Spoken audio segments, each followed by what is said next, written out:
I want to talk to you today about a skill that is so needed among leaders, really among everybody, but anyone who's an aspiring leader, and that is the skill of being an effective critical thinker.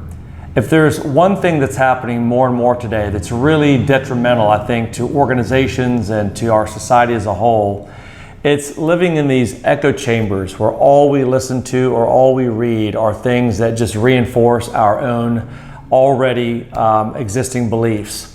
We're always trying to confirm what we already believe. And I want to challenge all of us in order to become even better at critical thinking. I want to challenge you to ask yourself this question. How effectively could you articulate the position of other people that you don't agree with? In other words, if you had to make their argument for them, how long could you go for before you've run out of information? Would you go for 15 seconds, 30 seconds, maybe a minute? Or could you go for a lengthy period of time making the argument, making the case for somebody else's position that you don't agree with?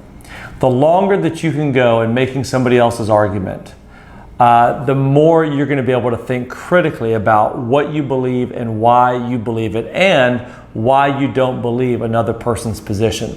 Rather than creating what philosophers call a straw man, which is what you think a position is saying, and then you tear it down and think that you've won, really learning to read the other side, listen to the other side, and then try to make the argument for the other side.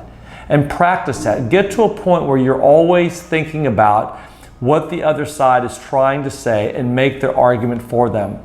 The more you can do that, the better that you can get at making the argument for both sides, not just your own side, the more your critical thinking abilities will grow, and it's going to make you a much better decision maker in the long run.